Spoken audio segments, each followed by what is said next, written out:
오늘 함께 읽은 이 시편 119편은요, 말씀을 참으로 사랑하는 성도의 고백이 담겨 있는 이제 그러한 내용입니다. 이 시인은요, 한 가지 분명한 확신을 하고 있어요. 그것은 무엇이냐면, 말씀과 사랑에 빠질 때, 말씀으로 충만해지고 말씀을 깨닫게 되면 이루 말할 수 없는, 더할 수 없는 그러한 참된 행복이 자신의 삶 가운데 부어질 것을 확신하고 있습니다. 오늘의 말씀 한번 다시 보실까요?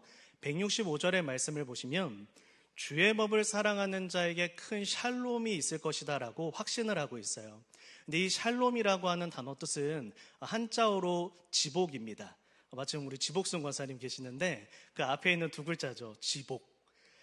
더할 수 없는 행복이라는 의미예요. 그러니까 더 이상 내가 더 바랄 것이 없다. 내가 더 이상 구할 것이 없을 정도로 참된 만족과 안식을 누리는 상황이 바로 이 샬롬입니다. 이 시인은 확신하고 있는 거예요. 내가 하나님의 말씀과 깊은 사랑에 빠질 때, 나의 심령이 하나님의 말씀으로 충만해질 때 나에게 더할 나위 없이 행복한 그 샬롬이 임할 것이다 라고 확신하고 있는 거예요. 그런데 성도 여러분, 이때 중요한 문제가 하나 있습니다. 그것은 지금 현재 이 시편 119편을 기록하고 있는 이 시인의 현재 상황이에요. 이 시인의 현재 상황이 어떠한 상황이냐면 인생의 모든 고난의 한복판에 있는 그러한 상황입니다. 어떠한 고난을 당하고 있는지 명확하게 명시하고 있지는 않은데 이 시인은요, 배신을 당했고 현재 그 인생 가운데 핍박을 당하고 있고 그의 몸과 마음이 병들어 있는 상황이에요. 이 시인이 얼마나 지금 힘든 상황에 놓여 있는지를 잘 알려주는 그 구절이 하나 있는데 83절입니다. 시편 119편 83절의 말씀을 보면 자기가 지금 어떻다고 표현을 하냐면 연기 속의 가죽부대 같이 되었다라고 이야기를 해요. 이 연기 속의 가죽부대라고 하는 게 어떠한 의미냐면 그 이제 활활 타오르는 불에서 가죽부대가 타고 있는 거예요. 그러면 이제 그걸 급하게 꺼냅니다. 그럼 어떻게 돼 있을까요? 그을려져 있고 불에 타서 군데군데 다 구멍이 나 있죠. 그러니까 너덜너덜한 상태예요. 그리고 원래 형체를 알아볼 수 없을 정도로 마치 너무너무 까맣게 군고구마처럼 타버려서 형체도 알아볼 수가 없고 구멍이 송송송송 뚫려 있어서 그야말로 이제 딱 보기에 아우 참 너무 딱하다 이러한 이제 생각이 들게 만드는 그러한 것이 연기 속의 가죽부대입니다. 그러니까 지금 시인의 자기의 모습이 그렇다는 거예요. 지금 자기가 너무 많은 상처를 받은 거죠. 사람들에게서 상황적으로 너무 많은 상처를 받았고 이미 자기의 심신에 너무 많은 어려움과 아픔이 있어서 이제 사람들이 보기에 참 인생이 딱하다라고 하는 그러한 상황에 놓여 있어요. 그럼 성도 여러분, 우리가 상식적으로 또한 우리가 객관적으로 생각할 때 지금 시인이 하나님께 구해야 되는 것은 무엇이죠? 하나님, 원수를 갚아주십시오. 혹은 하나님, 지금 나에게 내가 처해 있는 이 모든 문제들을 좀 해결해 주십시오. 자녀 문제 좀 해결해 주십시오. 나의 물질 문제 좀 고쳐주십시오. 하나님, 나의 질병 좀 낫게 해주십시오. 이러한 기도를 해야 되는데 시인은요, 시편 119편이 기록되어져 있는 모든 내용들 가운데 단 한 가지만을 하나님께 구하고 있어요. 그것이 무엇이냐면 주님, 나의 심령의 말씀으로 충만하게 해주십시오. 내가 말씀의 은혜를 받게 해주십시오. 마치 지금 성도 여러분들이 이런 상황에 있는 거예요. 지금 당장 내 자녀가 내일 너무 중요한 시험을 치르는데 오늘 하나님 앞에 예배 나와서 자녀 시험 문제를 위해서 기도하는 게 아니라 주님, 오늘 나의 심령에 하나님 말씀이 충만하게 해주십시오를 구하고 있는 거예요. 한번 보십시오. 27절, 34절, 125절, 144절, 169절. 제가 대표적으로 이 한 5구절만 가지고 왔는데 이 5구절뿐만 아니라 이 시편 119편에 있는 모든 구절의 곳곳에 이런 내용을 이야기를 합니다. 깨닫게 하소서. 나로 하여금 깨닫게 하소서. 이 깨닫게 한다는 게 말씀을 읽고 눈이 밝히 열어져 주님의 말씀으로 내가 채워지게 하십시오라고 하는 그러한 이야기예요. 하나님, 제가 성경을 읽으면서 말씀을 깨달아 말씀으로 충만해지게 해주십시오. 하나님, 오늘도 제가 예배 때 설교를 들으며 말씀을 깨달아 말씀으로 충만해지게 해주십시오. 나의 마음과 생각, 나의 지정의가 오직 하나님의 말씀으로만 가득해지기를 내가 하나님께 간구하고 있습니다. 바로 그 고백을 드리고 있다라고 하는 것입니다. 그렇다면 사랑하는 성도 여러분, 도대체 이 하나님의 말씀으로 충만한 자에게 임하는 그 큰 평안이 무엇이길래 시인은 이렇게 절박하고 힘든 상황에서 문제 해결을 간구하는 게 아니라 말씀 충만을 구하고 있는 걸까요? 도대체 이 말씀 충만을 할 때 자신의 삶 가운데 부어지는 큰 평안의 의미가 무엇이길래 지금 시인은 자신의 문제 해결이 아니라 말씀으로 충만하면 나는 그걸로 충분합니다라고 이야기하고 있는 것일까요? 이 주의 법을 사랑하는 자가 누리는 그 큰 평안이 무엇인지를 오늘 이 본문의 말씀에서 이렇게 설명을 하고 있습니다. 우리 오늘 본문의 말씀을 다시 한번 읽도록 하겠습니다. 시작. 주의 법을 사랑하는 자에게는 큰 평안이 있으니 그들에게 장애물이 없으리이다. 아멘. 이 시인은요, 말씀으로 충만한 나에게 장애물이 없어진다라는 이야기를 해요. 근데 이 장애물이라고 하는 히브리 단어의 의미가 무엇이냐면 옳은 길의 방해물이라는 뜻입니다. 즉 어떠한 뜻이냐면 이러한 뜻인 거예요. 우리가 하나님의 뜻대로 살아야 돼요. 하나님의 뜻 안에서 우리의 삶이 형성돼야 됩니다. 그래야 내가 하나님의 복을 받아요. 다시요. 우리가 하나님 복 주세요, 복 주세요 라고 한다고 해서 복이 임하는 게 아니라 내 삶이 하나님께서 기뻐하시는 삶이 되면, 그릇이 준비되면 구하지 않아도 무엇이 부어집니까? 하늘의 복이 부어지죠. 내가 하나님 앞에 때를 쓴다고 해서 복이 부어지고 문제가 해결되는 게 아니라 내 삶이 하나님 앞에 바로 서고 나의 삶이 하나님의 복받는 삶으로 그릇이 준비되면 이 그릇 가운데 하나님은 복을 부어주십니다. 그런데 지금 이 시인이 무엇이라고 이야기를 하고 있냐면, 주여 말씀으로 충만하게 하여 주셔서 내 마음과 심령 가운데 주님 보시기에 옳은 길을 걷지 못하게 하는 모든 장애물을 없애주십시오. 흔적도 없이 사라지게 해주십시오라고 이야기를 하고 있는 거예요. 장애물이 없으리다라고 할 때 없으리다라고 하는 히브리어가 아인이라는 단어입니다. 어느 순간 흔적도 없이 사라졌다는 의미예요. 주님, 제 마음에 미움이 있어 하나님의 복을 받지 못합니다. 주님, 제 마음 안에 교만이 있어 하나님의 복을 받지 못합니다. 내 안에 불평과 근심과 정욕이 있어 하나님의 복을 받지 못하고 있으니 오늘 내가 말씀으로 충만하여 내 안에 있는 모든 하나님을 기쁘시게 하지 않는 모든 것들을 다 제거해 주셔서 내 삶이 하나님의 복받는 그릇으로 변화되게 해주십시오.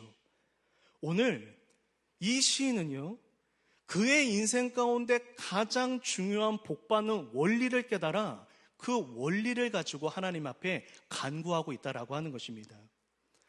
성도 여러분, 신명기의 말씀을 보면 신명기 29장 18절의 말씀에 독초와 쑥의 뿌리라고 하는 단어가 나옵니다. 이 단어를 히브리서 12장 15절에서 무엇이라고 이야기를 하죠? 하나님의 은혜에 이르지 못하게 하는 쓴뿌리라고 표현을 해요. 독초와 쑥의 뿌리, 쓴뿌리, 지금 같은 이야기를 하고 있는 것이거든요. 신약은 구약을 인용해서 말씀을 전하니까요. 지금 그 마음 가운데 하나님께서 기뻐하시는 열매를 맺어야 되는데 내 뿌리가 썩어져 있으면 열매가 안 맺혀요. 그래서 히브리 기자도 모세도 무엇을 이야기하냐면 너희 안에 있는 쓴뿌리가 제거되어야 하나님이 기뻐하시는 열매가 맺혀지고 그 열매로 말미암아 너희의 삶에 하나님의 은혜와 하나님의 복이 부어질 것이다 라고 성경은 이야기합니다. 그래서 지금 시인은 하나님 앞에 간구하고 있는 거죠. 주님, 말씀으로 충만해서 내 안에 있는 쓴뿌리가 다 타버리게 해주십시오. 내 안에 있는 모든 쓴뿌리가 다 제거되어질 수 있도록 주여 나의 심령이 하나님의 말씀으로만 충만할 수 있도록 제발 나의 영혼을 고쳐주십시오라고 하나님 앞에 간구하고 있다라고 하는 것입니다. 시인은요, 알고 있는 거예요.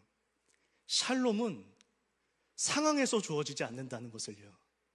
진정한 하나님이 주시고자 하시는 상황은 문제가 없는 상황에 주어지는 게 아니라 쓴뿌리가 제거된 영혼에 임한다라는 것을 깨달은 거예요.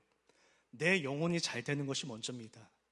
주여, 지금 많은 사람들이 나에게 상처를 주었고 지금 많은 문제가 내 앞에 놓여져 있지만 먼저 내 영혼부터 하나님 앞에 바르게 서는 게 우선입니다. 내 영혼이 바르게 서면 내 두 발이 하나님께서 기뻐하시는 뜻 위에 서면 내 모든 문제는 하나님의 샬롬으로 해결될 것이니까 그 분명한 한 가지의 원리를 깨닫고 하나님 앞에 내 영혼부터, 내 믿음부터, 내 심령부터 바르게 세우고자 시인은 하나님 앞에 나아가고 있는 것이죠. 시편 84편 5절에서도 이와 동일한 말씀을 합니다. 우리 한번 읽어보겠습니다. 시작. 그 마음에 시온의 대로가 있는 자는 복이 있나이다. 아멘. 한글 성경에는 시온의 대로라고 번역이 되었는데 정확한 번역은 시온을 향한 대로입니다. 그러니까 시온은 하나님의 나라이고 하나님의 나라를 향하여 대로가 뻗어져 있는 자는 복이 있다라고 표현을 해요. 하나님의 나라를 향하여 나의 삶이 바르게 길을 걷게 되고 내 삶의 길이 바르게 형성이 되면 그 길에 하나님의 복이 있다는 것입니다. 여러분, 이거를 로마서 14장 17절에서는 이렇게 설명을 하죠. 하나님의 나라는 의와 평강과 희락이다. 의와 평강과 희락이다. 이것이 어떠한 의미입니까?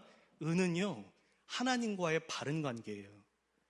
나의 삶 가운데 하나님의 나라가 임하길 원한다면 평강의 나라, 희락의 나라, 기쁨의 나라가 내 삶에 임하길 원한다면 뭐부터 회복되어야 되는 거예요? 의부터 회복되어야 되는 거죠. 내가 하나님과의 바른 관계에 세워져 있으면 의가 회복되어지면 그 자리에 하나님의 나라가 임한다는 것입니다. 여러분, 어떠한 교회에 하나님의 평강과 하나님의 희락이 넘쳐나는 것입니까? 그 교회 모든 성도들의 삶이 하나님과 바른 의가 형성되어 있는 그 교회에 하나님의 평강과 희락이 임하는 줄로 믿습니다. 어떠한 가정에 하나님의 평강과 희락이 임하는 것입니까? 모든 가족 구성원들의 그 삶이 하나님과의 바른 의가 형성되어 있을 때 그 가정에 하나님의 나라가 임하는 줄로 믿습니다. 요한3서 1장 2절의 말씀입니다. 그래서 사도 요한은 이렇게 권면을 합니다. 사랑하는 자여, 너의 영혼이 잘됨 같이 네가 범사에 잘되고 강건하기를 내가 간구하노라. 영혼이 강건한 것이 먼저라는 걸, 영혼이 잘되는 것이 먼저라는 걸 사도 요한은 그의 노년에 이르러서 그의 너무나도 사랑하는 성도들에게 그 사랑의 마음으로 고백하는 거죠. 그 노사도가 인생을 떠나기 얼마 앞둔, 얼마 이제 남지 않은 그 노사도가 그 사랑하는 성도들을 향해서 깨달은 그 인생의 교훈, 진리는 영혼이 잘 될 때 범사에 잘 되고 강건해진다는 것. 그래서 그 영혼을 바르게 세우라고 이야기하고 있는 겁니다. 시편 119편의 이 기자는요, 단 한 가지를 경계해요. 그의 인생 가운데 자기가 경계하는 것이 한 가지 있다라고 이야기를 합니다. 그것이 무엇이냐면 70절의 말씀인데요, 기름덩이 같은 마음입니다. 기름이 잔뜩 낀 둔한 심령이에요. 이 심령이 어떠한 심령이냐면 더 이상 말씀을 사랑하지도 말씀 순종에 갈급함도 없는 심령 상태를 말합니다. 이 시편 119편을 1절부터 쭉 읽어가 보시면 원래 이 시인과 시인을 괴롭히는 사람들이 원래 한 팀이었어요. 그런데 나중에 이들이 이제 시인을 괴롭히는 사람들이 배신을 한 거거든요. 근데 그 배신을 했던 이유가 무엇이냐면 그 사람들의 마음이 기름덩이처럼 돼버려요. 둔해져 버립니다. 그래서 더 이상은 말씀 순종에 갈급함이 없어요. 내가 신앙생활하는 이유 뭐예요? 우리가 예배드려야 되는 이유 무엇입니까? 내가 은혜 받아야 되는 이유 뭐예요? 내가 예배드려서 은혜 받아서 말씀대로 살려고 우리는 은혜 받고 예배드리려 하는 거잖아요.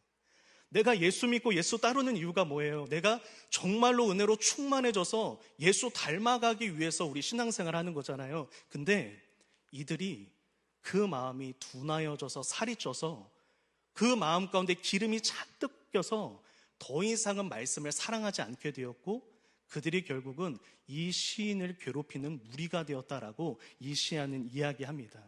그래서 본인 또한 나는 이 기름덩이 같은 심령이 되지 않도록 하나님 앞에 순수하고 깨어있는 심령이 될 수 있도록 하나님 앞에 나아갈 것이다라고 이야기하고 있는 것입니다. 우리가 하나님의 말씀에 순종하고 말씀으로 충만할 때 우리 삶에 샬롬이 임한다는 것은요, 이미 출애굽을 시작할 때부터 하나님이 알려주신 원리예요. 성도 여러분, 이 이스라엘 백성들이 광야에 들어갑니다.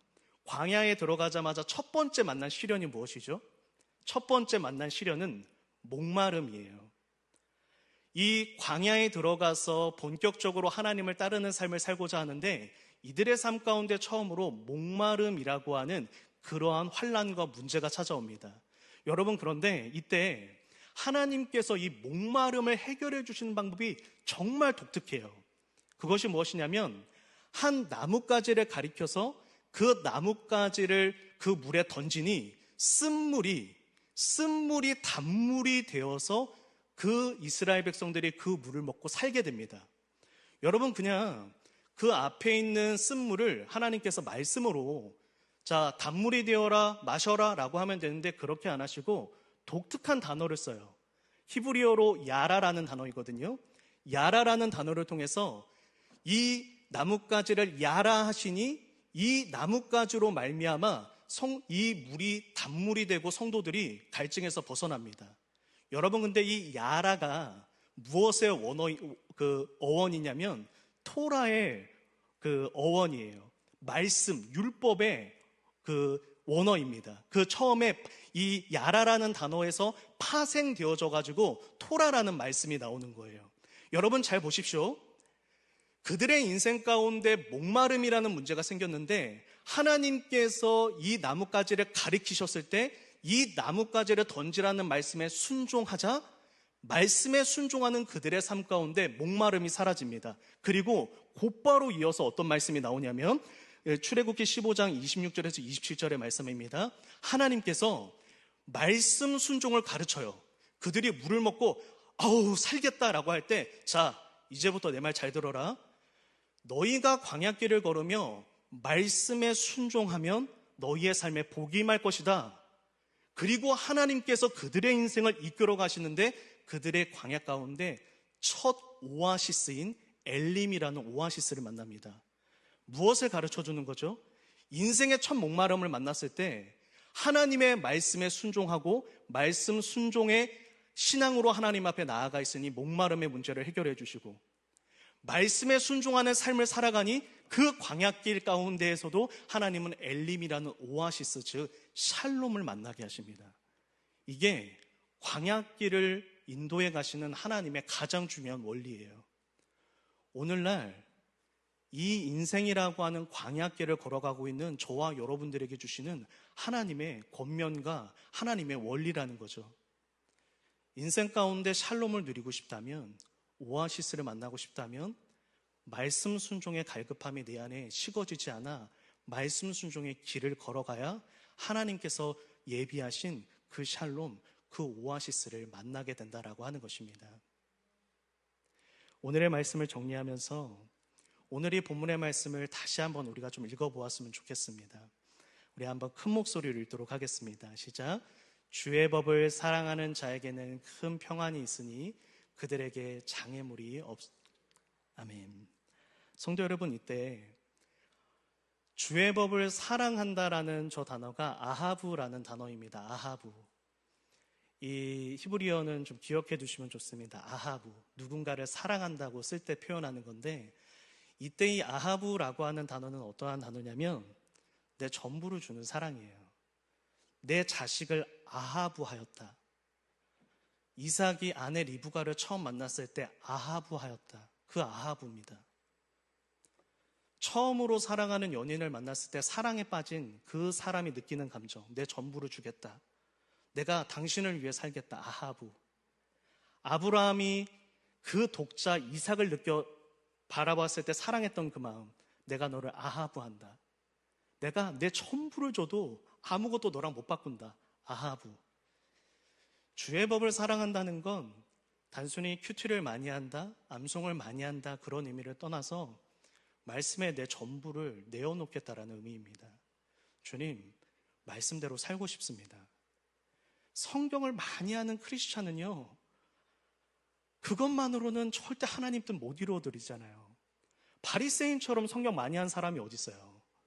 그때 바리새인은 하나님의 뜻에 합하지 않았단 말이죠. 하나님이 원하셨던 건 아하브예요. 주님, 내가 말씀 한 절이라도 바르게 알아서 말씀 한 절이라도 살아내는 삶을 살고 싶습니다. 주님, 나는 주의 법을 참 사랑해서 그 말씀에 연인이 빠지는 사랑처럼 빠지고 싶습니다. 자식을 위해 내 전부를 줘도 아깝지 않은 것처럼 나는 그 말씀을 위해 내 전부를 줘도 아깝지 않습니다. 그 중심을 하나님께 드려서 진실로 주의 말씀대로 살고자 중심을 가진 자, 큰 샬롬이 있으니 그 안에 모든 쓴뿌리가 제거되리라. 그 안에 모든 쓴뿌리가 제거되어 구별된 삶을 살리라. 복받는 삶을 살리라. 오아시스를 누리라. 하나님께서 말씀하고 있는 것입니다. 오늘 특별히 이렇게 주일 오후에 오후 4시에 이 예배 자리를 지키시는 이유 무엇입니까? 주의 법을 사랑하시기 때문입니다.